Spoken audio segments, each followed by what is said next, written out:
Very good morning. Welcome to BRK the first edition. నేను బ్రహ్మిణి. ముందుగా వివిధ వార్తాపత్రికల్లోని ప్రధానాంశాలు చూద్దాం.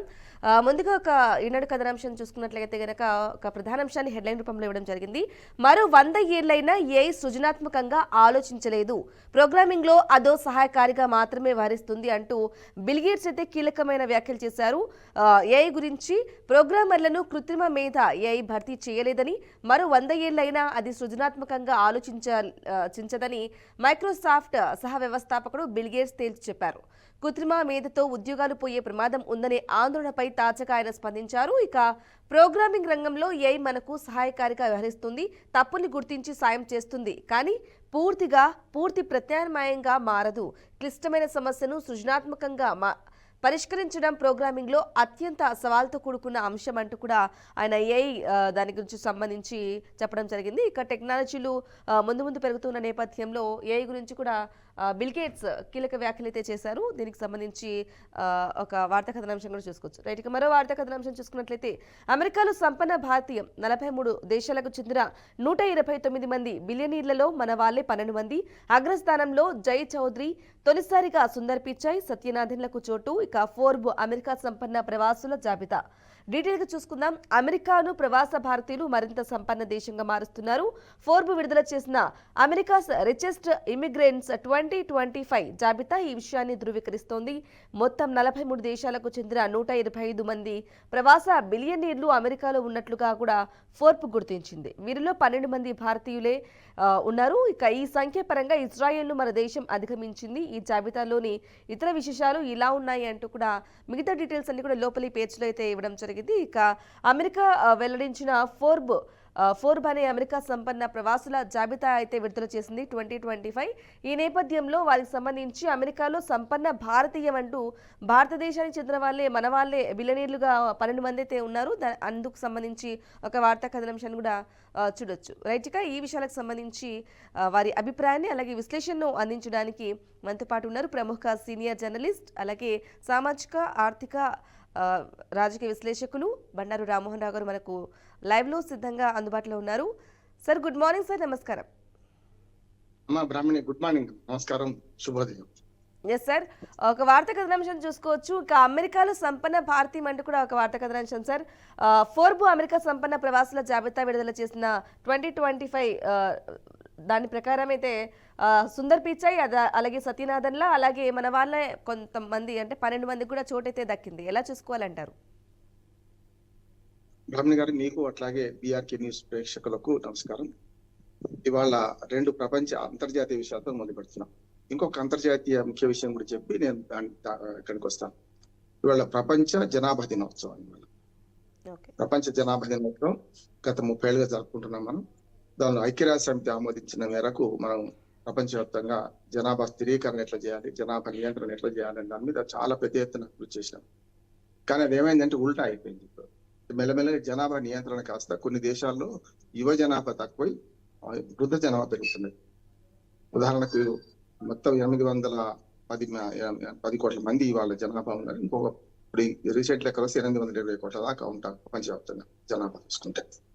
కానీ అతి త్వరలో మెల్లమెల్లగా జనాభా స్థిరీకరణ వైపు పోయిన సందర్భంలో ఆయుష్ పెరుగుతుంది, మనకు యువత జనాభా తక్కువైంది. ఆయుష్ పెరిగినప్పుడు ఏమవుతుందంటే ఎక్కువ కాలం జీవిస్తాం. మనదే ఉదాహరణకు 60 ఇస్తే అస్తోపిస్తాం అనేవాళ్ళం కదా, 60 సంవత్సరాలు ఇస్తే అస్తోపిస్తాం అనేవాళ్ళం. కానీ ఇప్పుడు 75-80 ఏళ్ల దాకా మన దగ్గర జీవన ప్రమాణం 79 ఏళ్ళు మన జీవన ప్రమాణం, సగటు జీవన ప్రమాణం. అంటే కొన్ని దేశాలు అయితే 80 ఏళ్ళు పైన ఉంది. కానీ ఏమైందంటే జననాల రేటు తక్కువై మరణాల రేటు తక్కువై జననాల రేటు తక్కువైంది, మరణాల రేటు తక్కువైంది. ఆటోమేటిక్ అంటే ఆయుష్ పెరిగే జనాభా పెరిగి వృద్ధ జనాభా పెరుగుతుంది. ఉదాహరణకి ఇటలీ ఉందనుకోండి, ఇవాళ 5 రంగాల్లో సంక్షోభం ఎదుర్కొంటుంది. వాళ్ళ దగ్గర ఇప్పుడు 2037 కల్లా 40% వృద్ధ జనాభా పెరుగుతుంది. అంటే 60% యూత్ ఉంటారు. ఆ యూత్ లో కూడా మళ్ళీ వృద్ధ జనాభా అంటే 60 దాటిన వాళ్ళు ఉంటే 60 లోపల ఉన్న వాళ్ళు చాలా తక్కువ మంది ఉంటారు. కనుక వాళ్ళకి అన్ని రంగాల్లో సంక్షోభం, వ్యవసాయము, విద్య, ఆరోగ్యము, మన సేవా రంగం అన్నిట్లలో వాళ్ళు దొరకలేరు. కానీ మన భారతదేశం అదృష్టం ఏంటంటే ఇప్పటికి కూడా మన యువ భారత్ మనది నవభారత్ నిర్మించవచ్చు.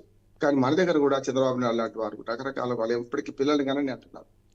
హిందూ సంఘాలు కూడా పక్కన ముస్లింలు చూపెట్టి హిందూ సంఘాలు కూడా అంటున్నారు. కానీ ఇది పెద్దగా అవసరం లేదు. మనకి జనాభా స్థిరీకరణ వస్తే 0 ఉంటుంది. అంటే పెరుగుదల, చావడం, మరణం, మరణించడం, పుట్టడం సమానమైంది అనుకుంటే అప్పుడు కొంత నష్టమే లేదు. కానీ మెల్లమెల్లగా కొన్ని యూరోపియన్ దేశాలు అయితే వృద్ధ జనాభా పెరిగి వాళ్ళు ఇప్పుడు వాళ్ళ సేవా రంగం కోసం రకరకాల వృత్తుల కోసం ఇక్కడి నుంచి మన భారతదేశం కానీ ఇతరత్ర వాళ్ళు తీసుకునే ఉన్నది. కాబట్టి మంచిదే, నష్టమేం లేదు. మనకు అవకాశాలు పెరుగుతాయి. వచ్చే 3 ఏళ్లలో యూరోపియన్ సమాజంలో మన దగ్గర నుంచి ఒక్క ఇటలీకే 5 లక్షల మంది, అంటే ప్రపంచం నుంచి 5 లక్షల మంది అవసరం ఉంటాడు జనాభా ఏ రకంగా ఏ వృత్తులనే. కనుక ఇవాళ జనాభా పెరుగుదల నియంత్రించడంలో మనం చాలా విజయం సాధించినాం. అందులో దక్షిణ భారతదేశం మరింత విజయం సాధించింది. దాంతో ఒక కొత్త సంక్షోభం కూడా వచ్చింది. డిలిమిటేషన్ లో మనకు దక్షిణ భారతదేశానికి అన్యాయం అయింది కదా కుటుంబ నియంత్రణ పాటించడం వల్ల. సరే, అది వేరే సంగతి. కానీ ప్రపంచవ్యాప్తంగా ఇప్పటికి కూడా యువ జనాభా ఎక్కువ ఉన్న దేశం. 74% యువత ఉన్నది మన దగ్గర, 0 to 35 కాకుండా. మిగతా 26% నాలాంటి వాళ్ళు అనుకున్నారు. కనుక దీన్ని ఓ రకంగా శుభపరిణంగా భావిస్తూ మన భారతదేశం అంతర్జాతీయంగా అంటే యువ జనాభా ఉన్న దేశంగా అభివృద్ధి సాధించడానికి వచ్చే డికేడ్ అంతా అవకాశం ఉందని అనుకుంటూ, జనాభా లెక్కలు చాలా ఇస్తే చాలా ఉన్నాయి, అది ఒక వేరే అంశంగా మాట్లాడుకుందాం. ఇక బిల్ గేట్స్ అన్నది ఈ మన 2 అంతర్జాతీయ విషయాలు మాట్లాడుకో. ఎందుకంటే రోజు ఈ రఫా రాజకీయాలు, ఈ దుర్మార్గంగా వాళ్ళు వీళ్ళు తిట్టుకోవడం నాకైతే ఇష్టం లేదు. దూరంగా చెప్పాలంటే మాట్లాడడం. తెలుగు రాష్ట్రాల్లో జరుగుతున్న రాజకీయాలు చూస్తున్నాం మనం. అకాడమిక్ డిస్కషన్ మొదలు పెట్టారు మీరు గవర్నమెంట్, చాలా సంతోషం. మనకు 2 ప్రధాన వార్తలు ఇప్పుడు ఈనాడులో కూడా అకాడమిక్ డిస్కషన్ వచ్చింది. దానిలో ముఖ్యంగా బిల్ గేట్స్ అనేది చాలా వాస్తవం అంటున్నారు. ఎందుకంటే ఇప్పుడు ఆర్టిఫిషియల్ ఇంటెలిజెన్స్ వల్ల సృజనాత్మకతకి ఏమీ లోటు లేదంటున్నారు. గతంలో కంప్యూటర్ వస్తే ఉద్యోగాలు పోతాయని కమ్యూనిస్ట్ పార్టీలు పెద్ద ఎత్తున మనకు ఉద్యమాలు చేసి బ్యాంకు వాళ్ళని సమ్మె చేశారు. బ్యాంకుల్లో ఏదైతే కొత్త ఆధునిక యంత్రాలు కంప్యూటర్ ప్రవేశపెడితే వద్దన్న సందర్భాలు చూసాం.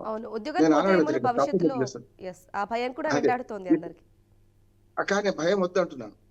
భయం పెట్టిన వాళ్ళే ఇవాళ కంప్యూటర్ ఉపయోగిస్తున్నా లేదా, ఆ భయం పెట్టిన వాళ్ళు ఆధునిక ట్యాబులు ఉపయోగిస్తున్నా లేదా. నేనేమంటున్నానంటే భవిష్యత్తు పట్ల అంత భయం అవసరం లేదు. ఇవాళ ఆర్టిఫిషియల్ ఇంటెలిజెన్స్ కూడా ఉద్యోగాల కల్పన నష్టం జరుగుతుంది, ఉద్యోగాలు పోతే అని తప్పు అంటున్నాను. మన మానవ మేధస్సు కంటే ఇంకే మించింది ఏది లేదు. ఇప్పుడు ఆర్టిఫిషియల్ ఇంటెలిజెన్స్ లో సమాచారం ఫీడ్ చేసేది మనిషే కదా, దానికి మెదడు ఉండదు, దానికి ఆలోచించే శక్తి ఉండదు. మనం చేసిందే ఆలోచన, మన ప్రోగ్రామింగ్ చేస్తేనే ఆ ప్రోగ్రామింగ్ బట్టి నడుస్తుంది కదా. ప్రోగ్రామింగ్ చేసేది మనిషి అన్నప్పుడు మనిషి కంటే మించిన యంత్రం కాదు కదా అది. కనుక ఈ బిల్ గేట్స్ మాటను పూర్తిగా ఎక్కువిస్తున్నాను. ఇక అమెరికాలో సంపన్నుల గురించి మాట్లాడాలంటే, అమెరికాలో సంపన్న భారతం ఉందంటే కరెక్ట్. ఎందుకంటే మన భారతీయులు మొదటి నుంచి కూడా పొదుపరి మనస్తత్వం. అంటే మనం ఇవాళ అంటే రేపటికి పరిగాడు పనం, మనం ఎప్పటికప్పుడు పరిగాడు పనకుండా కొంత వెనకేసుకుందాం, 4 రాళ్ళు వెనుకోసుకోరా బాబు అంటారు మన ఇండియన్ మనస్తత్వం. దాని కారణం ఏంటంటే మనం మొదటి నుంచి కూడా గృహిణులు కానీ పెద్దవాళ్ళు ఎవరైనా సరే పొదుపు ప్రోత్సహిస్తారు. అంటే పొదుపులో 3 లాభాలు ఉన్నాయి. నేను పాతది పోతున్నాను. 2008లో పెద్ద ఆర్థిక సంక్షోభం వచ్చింది ప్రపంచవ్యాప్తంగా. కానీ మనం నిలబడ్డాం. ఎందుకు? మన దగ్గర పోపు డబ్బాల్లో కూడా డబ్బులు ఉంటాయి ఆడవాళ్ళ దగ్గర. బంగారం ఇవాళ ఏ ప్రపంచ బ్యాంకు దగ్గర లేని బంగారం మన గృహిణుల దగ్గర ఉంది, మన కుటుంబాలకు ఉంది. అంటే బంగారం పెట్టుబడి. మన రిజర్వ్ బ్యాంకులో మహా 780 టన్నుల బంగారం ఉందట, కానీ దానికి 10 బంగారం మన భారతదేశంలో గృహిణుల దగ్గర ఉన్నది. అంతేందుకు కరోనా కష్టకాలంలో. అంతకని ముందు చూడండి, మనకు పెద్ద నోట్ల రద్దు అయింది. పెద్ద నోట్లు రద్దప్పుడు పోపు డబ్బాల నుంచి 500 నోట్లు 1000 నోట్లు వెళ్ళినాయా లేదా? చాలా మంది గృహిణులు దాచిపెట్టుకున్న డబ్బు అంతా తప్పనిసరి బయట పెట్టాల్సి వచ్చింది. అంటే నేనేమంటున్నాను, 2008 సంక్షోభం తట్టుకున్నాం. ప్రపంచం అంతా అల్లకల్లోలం అయిపోయింది. యూరోపియన్ ప్రపంచం అయితే అమెరికాతో సహా అల్లకల్లోలం అయిపోయింది. పెద్ద నోట్ల రద్దు వల్ల మనం ఏదో అవుతాం అనుకున్నాం, ఏం కాలేదు, నిలబడ్డాం. అట్లానే 1920 కోవిడ్ 2019 కోవిడ్ లో కూడా మిగతా అన్ని దేశాలకి నిలబడ్డం, ప్రపంచానికి వ్యాక్సిన్ సంపాదించాం. ఎందుకు? ఆ సంక్షోభంలో కూడా మన ఇమ్యూనిటీ పవర్ ఎక్కువ. మనం భారతీయులు 130 కోట్ల, ఆనాటికి 130 కోట్ల మంది ఉన్నాం కనుక 130 కోట్ల మంది మరణాలను చూస్తే తక్కువే అంటున్నాం. 20 కోట్లు, 10 కోట్లు, 5 కోట్లు ఒక రాష్ట్రం కంటే జనాభా తక్కువ దేశాలు చాలా నష్టం జరిగింది బ్రాహ్మణి. అంటే ఆనాడు కూడా కరోనా సంక్షోభం తట్టుకున్నామంటే మన భారతీయ మనస్తత్వము, మన ఇమ్యూనిటీ శక్తి, ఆర్థిక శక్తి కూడా అంటున్నాం. చాలా దేశాలు అల్లకలమైనవి మనం కాదు. ఇట్లా చూసుకుంటే ఇవాళ భారతీయులు అమెరికాలో బ్రహ్మాండంగా మన బిలియనీర్స్ ఉన్నారంటే 12 మంది మన ఉన్నారంటే దానికి కారణం ఏంటంటే అక్కడ కూడా మన వాళ్ళు సంపాదించుకొని ఇంటికి పంపుతున్నారు. అక్కడ కూడా చాలా పొదుపుగా వాడుకుంటున్నారు. దాని వల్ల వస్తుంది అంటే మన పొదుపరి గుణం, మన భారతీయుల మనస్తత్వం 4 రాళ్ళు వెనకేసుకుందామని, భవిష్యత్తు పట్ల ఆందోళన జరగకుండా, రేపటికి ఏమిటి అనకుండా. మీరు చూడండి, యూరోపియన్ కంట్రీస్ మొత్తం ప్రజల మనస్తత్వం ఎట్లా ఉంటుంది అంటే ఇవాళ సంపాదించుకుని వాళ్ళు ఖర్చు పెట్టేద్దాం. ఇంకా గట్టిగా మాట్లాడి క్రెడిట్ కార్డు పెట్టి రేపటికి కూడా బాగా అప్పు చేస్తుంటాం. మనం రేపటికి అప్పు చేయమనం, రేపటి కోసం దాచిపెట్టుకుంటాం. దాని వల్లనే భారతీయులు అక్కడ సంపన్నులుగా మారిండ్రు. ఇది మన గర్వకారణం అంటున్నాను నేను. ఎందుకంటే దీన్ని అర్థం చేసుకుంటే మిగతా యూరోపియన్ ప్రపంచం కూడా మారుతుంది. వాళ్ళు మారరు ఎప్పుడైనా సరే. ఇవాళ సంపాదించి వాళ్ళు కాదు, వారాంతానికి ₹1 ఉండదు వాళ్ళ దగ్గర. వారం జీతాలు కదా, మన దగ్గర లేబర్కి వారం జీతాలు ఎట్లా ఉంటే వాళ్ళ దగ్గర వారం జీతాలు కనుక వారం జీతగాడు శనివారం కంటే మొత్తం అర్థం చేస్తారు, మళ్ళీ సోమవారం నుంచి మళ్ళీ ఎదురు చూస్తుంటారు. అది లేదు కనుకనే మన భారతీయులు అంతర్జాతీయ ముఖ్య అమెరికాలో సంపన్నులుగా మారడానికి అది కారణం.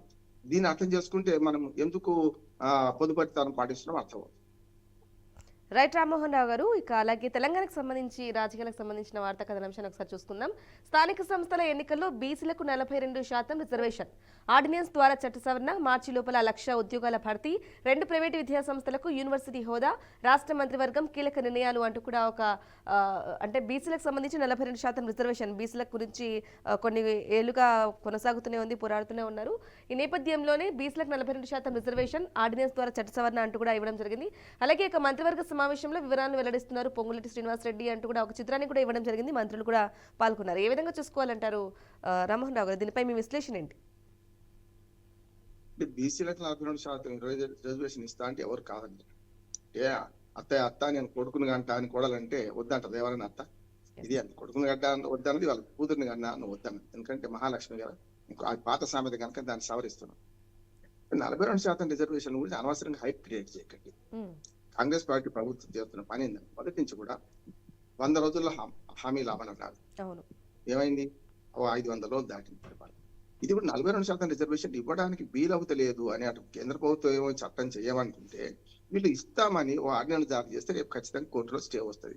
వీళ్ళ ఉద్దేశం అంతా రేపు ఎన్నికల్లో స్టే రావాలి, మళ్ళీ 4 నెలలు ఎన్నికలు వాయిదావాలి. అందుకని ఏం లేదు. మంత్రివర్గ సమావేశం పొంగులేటి శ్రీనివాసరెడ్డి గారిని అక్షరం నేను విన్నా, లైవ్ చూశాను. వారు ఏమంటే 42% రిజర్వేషన్ కు కొండంత రాగం తీస్తున్నారు, ఇప్పటికి మొదలు కాలే అంటున్నారు. మొన్న హైకోర్టు ఏమన్నది, మీకు 3 వాళ్ళు ఏదైతే రోగి కోరిందదే వైద్యుడు ఇచ్చింది అది అన్నట్టు మీకు 3 నెలల టైం ఇచ్చింది. 3 నెలల్లో 1 మంత్ ఏమో, మొదటి 1 మంత్ ఏమో రేపు జూలై 25 కల్లా వీళ్ళు ఏం చేయాలి, రిజర్వేషన్లు ప్రకటించి ఏ పంచాయతీ మండలం జిల్లా లేదు, ఎలక్షన్ లేవు, ఏం లేవు, వాటికి అన్ని ఖాళీ. ఇప్పుడు 1.5 year అయిపోతుంది, పంచాయతీలు ఖాళీ 1.5 year, మండలాలు జిల్లా స్థాయి కానీ 13 నెలలు అయిపోతుంది. కనుక పంచాయతీ ఎన్నికలు జరపడానికి ఉన్న అవరోధాలు గమనించకుండా వీళ్ళు ఆర్భాటంగా మంత్రివర్గ తీర్మానం చేసిన ఏమీ కాదంటున్నాను. స్పష్టంగా చెప్తాను, నేను నిరాశవాదిని కాదు. అయితే చాలా సంతోషించేవాడిని బీసీలకు 42% రిజర్వేషన్లు వస్తే. కానీ ఏం చేస్తున్నారు వీళ్ళు, మళ్ళీ ఆశలు చెప్తున్నారు అంటున్నారు. ఇక్కడ 3 చిక్కులు ఉన్నాయి ప్రాంతంలో. ఒకటేమో 42% రిజర్వేషన్ రావడానికి చట్టం ఆమోదించే ఉద్యోగాలలో, మన విద్యలో, అట్లానే మన స్థానిక ప్రభుత్వాలు అన్నారు కదా, ఎట్లా చట్టసభలో వీళ్ళు కల్పించడం, వీళ్ళ చేతిలో అధికారం లేదు, కేంద్ర ప్రభుత్వం చేయాలి చట్టసభలో రిజర్వేషన్. కనుక మేము ఘనంగా లెక్కలు చేశాం, బీసీ లెక్కలు చేశామని చెప్పి 42% రిజర్వేషన్ అనే దాని మీద కామారెడ్డి డిక్లరేషన్ చేసిన తర్వాత ఇవాళ మంత్రివర్గంలో చేసింది వట్టిదే, కేవలం తూతు మంత్రం అంటున్నారు. వీళ్ళు అంటున్నారు కదా ఆర్డినెన్స్ జారీ చేస్తామని. ఇది ఎప్పుడు చేయాలి? ఇంకొక వారం రోజుల్లో రిజర్వేషన్ ఖరారు కాకపోతే ఎన్నికలు జరపడానికి వీల్లేదు కదా. మళ్ళీ ఎన్నికల కమిషన్ 2 నెలల టైం ఇచ్చారు. ఏది వీళ్ళు రిజర్వేషన్ ఖరారు చేసి, అయ్యా ఈ పంచాయతీ ఎస్సీ, ఈ పంచాయతీ ఎస్టీ, ఈ పంచాయతీ బీసీ. ఎస్సీ ఎస్టీ సమస్య లేదు, ఎందుకంటే ఆల్రెడీ జనాభా లెక్కలు ఉన్నాయి, గవర్నమెంట్ దగ్గర చేసేస్తారు. బీసీ లెక్కలు మనకు జనాభా లెక్కలు లేవు కనుక దాన్ని చేయాలంటే వీళ్ళు బీసీ లెక్కలు చేసింది పనికి రాదు. కేంద్ర ప్రభుత్వం జనాభా లెక్కలు చేసినప్పుడే పనికి వస్తుంది. కనుక దానిలో 42% రిజర్వేషన్ అని ఆర్డినెన్స్ జారీ చేసిన తెల్లారి ఎవరైనా కోర్టుకు పోతారు, స్టే చేస్తారు, ఇది చట్టబద్ధం కాదని. అప్పుడు ఏం చేస్తారు అంటే కేవలం 42% రిజర్వేషన్ ఇప్పుడే నేను మంత్రివర్గ సమావేశం చేసిన ఇచ్చేస్తున్నామని ప్రకటిస్తున్నారు. ఇది అనవసరంగా బీసీలలో ఆశలు రేపడమే. చేస్తే సంతోషం, కాదని ఎవరన్నా. కానీ అక్కడ మన అమలు కాని హామీ ఇచ్చి, అలవి కాని హామీలు ఇచ్చి ఇట్లా చేయడం వల్ల వస్తున్న సమస్య. రేపు బీసీ రిజర్వేషన్ల విషయంలో ఆర్డినెన్స్ జారీ చేసిన చాలా సాంకేతికంగా చిక్కులున్నాయి. 42% బీసీలకు ఇవ్వడానికి అయితే కష్టమే అంటున్నాను. 22% బీసీలకు ఇవ్వడం అది గతంలో ఉన్న చట్టం ప్రకారం చేస్తారు. ఇప్పుడు పంచాయతీరాజ్ చట్టం 2018 మారుస్తామంటున్నారు. సరే, ఎప్పుడు మారుస్తారు? ఆర్డినెన్స్ ద్వారా మారుస్తారు, కరెక్టే. అది చెల్లకుండా పోద్ది అనుకోండి, మళ్ళీ అప్పుడు ఏం చేస్తారు? వాళ్ళు నెల టైం అడుగుతారు హైకోర్టుకి. వాళ్ళు ఇవ్వరు ఖచ్చితంగా. మీరు అడిగిన టైం ఇచ్చేసారు ఇప్పటికే. కనుక ఎన్నికలు జరపమంటారు. గతంలో జరిగింది అదే, 2018 కన్నా ముందు 19లో జరిగింది అదే. తెలంగాణలో మొట్టమొదటిసారి పంచాయతీ ఎన్నికలు జరిపితే అంతకుముందు ఆ ఉమ్మడి ఆంధ్రప్రదేశ్ జరిగినాయి 2012-13లో. కనుక వాళ్ళు ఏమన్నారు, ఇది ఆఖరి ఛాన్స్ అని అప్పుడు ఇచ్చేసి మొన్న ఏమన్నారంటే ఇచ్చేది లేదు పొమ్మన్నారు. 2019లో 22% బీసీలకు రిజర్వేషన్తోనే కొనసాగినాయి. ఇప్పుడు వీళ్ళు ఆరోపణలు ప్రత్యారోపణలు చేసుకుంటూ వాళ్ళు ఇవ్వలేదు మేము ఇస్తాం అని ఈ మాటలు మాట్లాడితే ఏమవుతారు, చివరికి ఫెయిల్ అవుతారు. ఇప్పుడు ఆశలు క్యాబినెట్ లో ఏదో పొడి చేసామంటున్నారు కానీ ఏం కాలేదంటున్నాడు. ఇంకోటి 317 300 పైగా గత మన క్యాబినెట్ తీర్మానాలను సమీక్షించారట. అది బెస్ట్. నా ఉద్దేశం ఏంటంటే వాటితో పాటు ఈ 417 హామీల గురించి కూడా వాళ్ళు కేబినెట్ చర్చిస్తే బాగుండేది అంటున్నాను. వాళ్ళు ఇచ్చిన హామీలు ఏమిటి, అవి ఎంతవరకు అమలైన చేస్తే ఇంకా బాగుండేది. కానీ 300 చిల్లర క్యాబినెట్ తీర్మానాలు అంటే ఇప్పటిదాకా దాదాపు ప్రతి నెలకు ఒకటి జరిగినా కూడా దాదాపు 20-30 సమావేశాలు జరిగినాయి. 30 సమావేశాలు జరిగిన మొత్తం తీర్మానాలను సమీక్షించారట. దానిలో ఈ బీసీ రిజర్వేషన్ విషయంలో ఆర్డినెన్స్ జారీ చేయడానికి 2018 పంచాయతీ యాక్ట్ను సవరించడానికి పూనుకున్నారు. సవరించండి, చూద్దాం ఏం జరుగుతుందో. ఓకే, రైట్ రామ్మోహన్ రావు గారు. ఇక మరో వార్తా కథనాంశాన్ని కనుక చూసుకున్నట్లయితే ఒక స్కూల్కి సంబంధించి కూడా ఒక వార్తా కథనాంశం చూసుకోవచ్చు. ఊరి బడికి ఊపిరి, తల్లిదండ్రులను ఒప్పించారు, పిల్లల్ని చేర్పించారు. ఉపాధ్యాయులు యువత చొరవతో మళ్లీ తెరుచుకున్న 138 సర్కార్ పాఠశాలలు, వాటిలో 1500 మంది విద్యార్థుల ప్రవేశాలు అంటూ కూడా ఇవ్వడం జరిగింది. ఇక కొత్త రూపు సంతరించుకున్న అంటూ దానికి స్కూల్కి సంబంధించిన ఇమేజ్ కూడా ఇచ్చారు రామ్మోహన్ రావు గారు. కొంచెం డీటెయిల్గా చూసుకుంటే దశాబ్దాల తరబడి పిల్లలకు అక్షరాలు నేర్పి తీర్చిదిద్దిన సరస్వతి నిలయాలు ఇవి. కాలక్రమంలో ప్రైవేటు పోటీని తట్టుకోలేక కుదేరయ్యాయి. పిల్లల్ని తల్లిదండ్రులు పట్టణాల్లోకి ప్రైవేటు పాఠశాలలకు పంపిస్తుండటంతో మారుమూల పల్లెల్లో వందల సంఖ్యలో ప్రభుత్వ ప్రాథమిక బడులు మూతపడ్డాయి. వాటికి పూర్వ వైభవం తేవాలన్న సర్కారు పిలుపుతో అధికారులు కదిలారు, ఉపాధ్యాయులు ముందడుగు వేశారు. ఇక వారితో స్థానిక యువత చేతులు కలిపారు. వారి సమిష్టి కృషి వృధా పోలేదు. ఏళ్లుగా పిల్లలు రాని ఆ పాఠశాలలు తిరిగి తెరుచుకున్నాయి, విద్యార్థులతో కలకలాడుతున్నాయి. రాష్ట్ర వ్యాప్తంగా 138 ప్రభుత్వ పాఠశాలలు తిరిగి ప్రాణం పోసుకోగా వాటిలో దాదాపు 1500 మంది ప్రవేశాలైతే పొందారు అంటూ కూడా ఒక వార్తా కథనాంశాన్ని కూడా చూసుకోవచ్చు. ఇక ప్రైవేటు పాఠశాల పోటీని తట్టుకోలేక ప్రభుత్వ పాఠశాలలు అయితే చాలా వరకు మూతపడే పరిస్థితి వచ్చిన నేపథ్యంలో నిన్న కూడా చూసుకున్నాం. రామ్మోహన్ రావు గారు గురు పూజోత్సవం సందర్భంగా కూడా, గురు పౌర్ణమి సందర్భంగా కూడా ఒక టీచర్ని కూడా మనం ఇంటర్వ్యూ చేయడం జరిగింది. మీరు కూడా అందులో పాల్గొన్నారు. ఈ నేపథ్యంలోనే ఊరికి సంబంధించి ఊర్లో ఉన్న స్కూళ్ళకి సంబంధించి కూడా స్వచ్ఛందంగా వాళ్ళే మాట్లాడుకోవడం కూడా నిన్న రంగయ్య గారిని ఒక ఇంటర్వ్యూ, ఒక ఇన్స్పైరింగ్ స్టోరీగా కూడా చేశాం. ఈ నేపథ్యంలోనే ఒక ఊరి గురించి కూడా ఒక వార్తా కథనాంశం గురించి ఇవ్వడం జరిగింది. మరి దీనిపై మీ విశ్లేషణ, మీ అభిప్రాయం ఏంటి రామ్మోహన్ రావు గారు? చాలా సంతోషించాను. ఎందుకంటే విద్యారంగంలో దాదాపు 30 ఏళ్ళ నుంచి కృషి చేస్తున్న వాడిగా నాకు చాలా సంతోషం అనక. ఎందుకంటే మనం ఊరిబడిని అశ్రద్ధ చేయడం అంటే, ఊరిబడి తీరు చూడు ఎట్లున్నదో ఏలుబడి తీరు చూడు అట్లున్నదో పాట వచ్చింది చాలా రోజుల క్రితం. ఊరుబడిని చూసి ఏలుబడిని చెప్పొచ్చు. గతంలో సామెత ఉంది బ్రాహ్మణి గారు, ఇల్లు అంటే ఇంటి ముందు వాక్యం చూసి ఇల్లాలు పనితీరు చెప్పొచ్చట కదా, అంతే కదా. ఇవాళ ఇల్లాలు కాదు, ఇంటి యజమాని పనితీరు కూడా చెప్పొచ్చు అన్నట్టు. ఎందుకంటే ఇల్లాలు ఒకటే బాధ్యత కాదు, ఇంటి పని చూసుకునే బాధ్యత మగడిది కూడా, భర్తది కూడా, యజమానిది కూడా. కనుక ఇవాళ వాకిలు చూసి ఇంటి ఇళ్ళ గురించి ఎట్లా అంచనా వేయగలుగుతామో, ఆ ఊళ్ళో బడి చూసి ఆ ఊళ్ళో కాదు ఆ రాష్ట్రంలోని ఏలుబడిని అంచనా వేయచ్చు. కనుక ఇవాళ ఏదైతే ఊరు బడి మన ఊరిస్తుంది పోతుంది అంటే చాలా సంతోషం. బాగుపడితే అంతకన్నా సంతోషించే వాళ్ళు ఎవరు ఉండరు. కానీ చాలా వరకు అరకొర వసతులే కాదు, టీచర్లు లేకపోతే మేము అందరం చెట్ల కింద చదువుకున్న వాళ్ళం. మా స్కూల్లో 5వ తరగతి దాకుంటే కేవలం ఆఫీస్ రూమ్ బాగా 4 రూమ్లే ఉండే మేము చదువుకున్నప్పటికి. అప్పటికి అంతకుముందు ఒకటే రూమ్ ఉండేనాడు. వచ్చినప్పుడు 50 ఏళ్ల కింద సంగతి చెప్తున్నాను, 60 ఏళ్ల కింద సంగతి చెప్తున్నాను. 60 ఏళ్ళకి ఇప్పటికైతే మౌలిక వసతులు చాలా మారినాయి కదా. కానీ ఏ పాఠశాలలో చూసినా విద్యార్థుల సంఖ్యకు టీచర్లు లేరు. అసలు ప్రాథమిక పాఠశాలలు పునరుద్ధరణకు ప్రధాన కారణం ఏంటంటే, ప్రైవేట్ పాఠశాలకు పెరగడానికి కారణం ఏంటంటే, ప్రైవేట్ పాఠశాలలో క్లాస్కో టీచర్ ఉంటాడు. 10th పాస్ కానీ, 10th ఫెయిల్ కానీ, ఇంటర్మీడియట్ పాస్ కానీ, ఫెయిల్ కానీ ఒక టీచర్ ఉంటాడు. అంటే కర్ర పట్టుకొని అదిలించే ఒక మనిషి ఉంటే అప్పుడు మంచి చెడు చదువు వస్తుంది తర్వాత. కానీ ఇక్కడ ఏమైందంటే, టీచర్లు లేకుంటే బళ్ళలో విద్యార్థులు లేని దగ్గర టీచర్లు ఉన్నారు, టీచర్లు లేని దగ్గర విద్యార్థులు ఉన్నారు. సమస్య అది కదా. నిన్న చూసి మంచి జ్ఞాపకం చేశారు. అంగయ్య గారి స్కూల్లో 54 మంది పిల్లలు ఉంటే 230 మందిని పెంచగలిగాడు అంటే దానికి కారణం ఏంది? వాలంటీర్లను పెట్టుకుని చేశారు. ఇప్పుడు కూడా నేను ప్రాథమిక విద్యలో వాళ్ళు చెప్తుంది కరెక్ట్. నేను ఏమంటున్నాను, ఎన్రోల్మెంట్ నమోదు ఘనంగా ఉంది, నాణ్యత శూన్యంగా ఉంది. నమోదు ఘనంగా ఉంటే చదువు రాకపోతే ఏ తల్లిదండ్రులు కూడా మళ్ళీ ఆ పాఠశాలకు పంపరు కదా. చేయాల్సిన పని ఏంటంటే, ఇవాళ టీచర్ రేషియో 30 ఉన్నది విద్యా చట్టం ప్రకారం, దాన్ని మార్చాలి. 1:20 చేయాలి. ఇంకా కట్టమంటే ఇంకా 15 చేయాలంటున్నారు.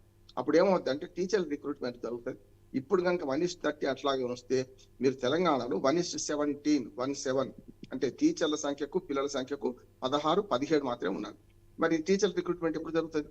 కానీ ఏమైందంటే, ఉన్న దగ్గర ఒకే 2 పిల్లలు 4 టీచర్లను సందర్భం హైదరాబాద్ చూస్తాను, వాళ్ళు కదలరు అక్కడి నుంచి. అదే కొన్ని చోట్ల 40 మంది పిల్లలు ఒకటే టీచర్ల సందర్భం, 40 కాదు 50 మంది పిల్లలు ఒకటే టీచర్ల సందర్భం చూస్తాం మనం. కనుక దీన్ని రేషనలైజ్ చేసి, ముఖ్యంగా ఏ సంస్కరణ అయినా ఆయా రంగాల్లో ఉన్న వాళ్ళని ఒప్పించాలి. ముఖ్యంగా టీచర్లు నిన్ననే గురు పూర్ణిమ జరుపుకున్నాను. మరి గురువులను ఒప్పించాలి. వాళ్ళు అదే అయ్యా ఈ సంగతి అని. కానీ చాలా అయితే రాష్ట్రం మొత్తం తిరుగుతున్నానమ్మా. చాలా మార్పు వచ్చింది టీచర్లలో. ఇప్పటి యువ టీచర్లకి చాలా మార్పు వచ్చింది. మా బడిని మేము కాపాడుకుందాం, మా బడికి రండి, మా బడిలో చదవండి, మేము ఇన్ని డిగ్రీలు చదివాము, మేము ఇంత పని చేస్తున్నాము, రండి అని ఒక వచ్చింది. అన్ని ఫ్రీయే కదా. స్కూలు బ్యాగ్ నుంచి మొదలుకొని చెప్పులు, బూట్లు, ఒక రకంగా అన్ని కూడా, ఆఖరికి శానిటరీ కిట్స్ కూడా ఇస్తున్నారు పెద్ద పిల్లలకి హై స్కూల్లో అయితే. కనుక ప్రైమరీ సెక్షన్లు బాగా కునారిల్లినాయి. ఇవాళ ప్రైమరీ ఎడ్యుకేషన్ బాగుపడకపోతే చాలా మంది కంప్లైంట్ ఏంటంటే 6వ తరగతి వచ్చినాక ఏబిసిడీలు పెట్టించాల్సి వస్తుందని. దానికి కారణం ఉపాధ్యాయులు కాదు. అక్కడ ఒకే ఉపాధ్యాయుడు 50 మంది పిల్లలకు 5 క్లాసులలో ఉంటే చెప్తే ఎట్లా సాధ్యమవుతుంది 5 క్లాసులు? కనుక మనం చూస్తున్నాం, మీరేస్తున్నాం మనకు స్వరఖేడ, మన సావర్ఖేడాలు జరిగిన అభివృద్ధి గురించి. వారిని కూడా రంగయ్య గారు నిన్ననే మేము ఇక్కడ మనం సన్మానించుకున్నాం. మా ప్రజ్ఞాపూర్లో సన్మానించుకున్న హై స్కూల్లో చాలా 1000 మంది విద్యార్థుల మధ్య సన్మానించుకున్నాం. నేనేమంటున్నానంటే ఇవాళ ప్రాథమిక ఉపాధ్యాయులు కష్టపడుతున్న కష్టం ఇంకెవరు పడతలేరు. వాళ్ళు పై క్లాసులో చెప్పడం ఈజీ, కానీ కింది క్లాసులో చెప్పడం చాలా కష్టం. దాన్ని గమనించి ఇవాళ ఏదైతే స్కూళ్లలో అడ్మిషన్స్ పెరుగుతున్నాయో దీన్ని సస్టైన్ చేయాలంటే వసతుల కంటే, నేను చెప్తున్నాను కదా, చెట్ల కింద చెప్పిన చదువు చెప్పేవాడు ఉంటే చదువు వస్తుంది. కనుక దయచేసి ప్రతి క్లాస్ కో టీచర్ని పెట్టండి. ప్రైమరీ క్లాసులలో తప్పక స్కూల్ స్ట్రెంత్ పెరుగుతుంది. ప్రభుత్వ పాఠశాలలు బలోపేతం అవుతాయి. ప్రైవేట్ పాఠశాలలు వాళ్ళు కూడా మూసుకోవాల్సిన పరిస్థితి వస్తుంది. అది చేయాల్సింది కదా మనం కావాల్సింది అంటున్నాను. ఎస్ రామ్మోహన్ రావు గారు, అలాగే ఇక ఏపీకి సంబంధించిన వార్తా కథనాంశాన్ని కూడా చూసుకున్నట్లయితే ఇది కూడా స్కూళ్ళకి సంబంధించిందే. మీ బిడ్డల భవిత నా బాధ్యత అంటూ కూడా చంద్రబాబు మాట్లాడడం చూసుకోవచ్చు. ఇక విద్యార్థులపై ఉపాధ్యాయులతో పాటు తల్లిదండ్రులు కూడా శ్రద్ధ చూపాలి. విద్యార్థుల హాజరు తెలుసుకోవడానికి కొత్త యాప్, ప్రభుత్వ బడుల్లో సీట్లు లేవు అని బోర్డు పెట్టే పరిస్థితి రావాలి. శ్రీ సత్యసాయి జిల్లా కొత్త చెరువు హై స్కూల్లో మెగా పీటీఎంలో సీఎం చంద్రబాబు పాల్గొన్నారు. ఇక రాష్ట్ర వ్యాప్తంగా 2.2 కోట్ల మందితో మెగా పేరెంట్స్ టీచర్స్ మీటింగ్ అయితే నిర్వహించడం జరిగింది. ఎలా చూసుకోవాలంటారు? సేమ్ స్కూల్ కి సంబంధించింది ఏపీ ప్రభుత్వం, ముఖ్యమంత్రి చంద్రబాబు. చాలా సంతోషం అనిపిస్తుంది అమ్మాయి వాళ్ళు. ఎందుకంటే పాజిటివ్ వార్తలు పొద్దున్నే పాజిటివ్ వార్తలు మాట్లాడితే అంతకంటే ఇంకో సంతోషం ఉండదు. నిన్న లోకేష్ గారు, అట్లాగే విద్యాశాఖ మంత్రి చంద్రబాబు నాయుడు గారు తండ్రి కొడుకులు ఒకే సమావేశాల్లో పాల్గొనడం చాలా సంతోషం అనిపించింది. ఎందుకంటే నిన్న మొత్తం అంతా పేరెంట్స్ టీచర్స్ సమావేశం, చాలా మెగా సమావేశం. ఒక రకంగా చెప్పాలంటే ఇది ప్రపంచ రికార్డుకి ఎక్కుతుంది అనుకుంటున్నాను నేను. ముఖ్యంగా చంద్రబాబు నాయుడు గారు ప్రోగ్రెస్ రిపోర్ట్స్ పరిశీలిస్తున్నారు.